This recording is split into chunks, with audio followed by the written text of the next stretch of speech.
ನಮ್ಮ ಗುಂಡಣ್ಣ ನೋಡಿ ಚೆನ್ನಾಗಿ ನಿದ್ದೆ ಮಾಡಿಬಿಟ್ಟು ಲೇಟಾಗಿ ಎದ್ದಿದ್ದಾನೆ. ಆಲ್ಮೋಸ್ಟ್ 10 ಗಂಟೆಗೆ ಎದ್ದಿದ್ದಾನೆ. ಹೊಟ್ಟೆ ಹಶ್ವಾಗಿದೆ ಅವನಿಗೆ. ಸೊ ಅದಕ್ಕೆ ಬೇಗ ಆಗಲಿ ಅಂತ ಹೇಳ್ಬಿಟ್ಟು ಮಿಲೆಕ್ಸ್ ಅವರ ಮದರ್ ರೂಟ್ ಮಿಕ್ಸ್ ರೆಡಿ ಮಾಡ್ಕೊತಾ ಇದ್ದೀನಿ.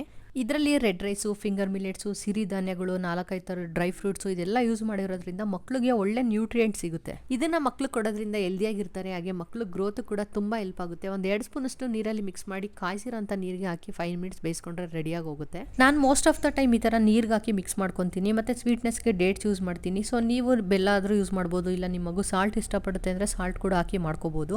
ಲಾಸ್ಟಲ್ಲಿ ಒಂದು ಸ್ಪೂನಷ್ಟು ತುಪ್ಪ ಹಾಕಿದ್ರೆ ಆ ಟೇಸ್ಟ್ ಎನ್ಹಾನ್ಸ್ ಮಾಡುತ್ತಲ್ಲ, ಮಕ್ಕಳು ತುಂಬಾ ಇಷ್ಟಪಟ್ಟು ತಿಂತಾರೆ. ಮಗು ಏನಾದರೂ 2+ ಇಯರ್ಸ್ ಆಗಿದೆ ಅಂದರೆ ಸ್ವಲ್ಪ ಬೆಲ್ಲ ಹಾಕ್ಬಿಟ್ಟು ತೆಳ್ಳಗೆ ಕನ್ಸಿಸ್ಟೆನ್ಸಿಯಲ್ಲಿ ಮಾಡಿಕೊಟ್ರೆ ಅದೊಂಥರ ಪಾಯಸ ಥರ ಆಗುತ್ತೆ. ಸ್ವಲ್ಪ ತುಪ್ಪ ಹಾಕ್ಕೊಟ್ರೆ ತುಂಬಾ ಇಷ್ಟಪಟ್ಟು ಕುಡಿತಾರೆ. ಸೊ ನಿಮಗೂ ಬೇಕಂತ ಹೇಳಿದ್ರೆ ಸ್ಕ್ರೀನ್ ಮೇಲಿರೋ ನಂಬರ್ಗೆ ಕಾಲ್ ಮಾಡಿ ಆರ್ಡರ್ ಮಾಡ್ಬೋದು. ನಮ್ಮ ಚೀಕುಗೆ ಅವ್ನಿಗೆ ಇಷ್ಟ ಆಗಿರೋ ಥರ ಬ್ರೇಕ್ಫಾಸ್ಟ್ ಮಾಡಿಕೊಟ್ರೆ ಆರಾಮಾಗಿ ತಿಂದ್ಬಿಟ್ಟು ಅವ್ನು ಪಾಡಿಗೆ ಅವ್ನು ಆಟ ಆಡ್ಕೊಂಡಿರ್ತಾನೆ. ಸೊ ಅವಾಗ ನಾನು ಕೂಡ ನನ್ನ ಕೆಲಸಗಳನ್ನ ಮಾಡ್ಕೊಳ್ಳೋಕ್ಕೆ ತುಂಬಾ ಈಸಿ ಆಗುತ್ತೆ.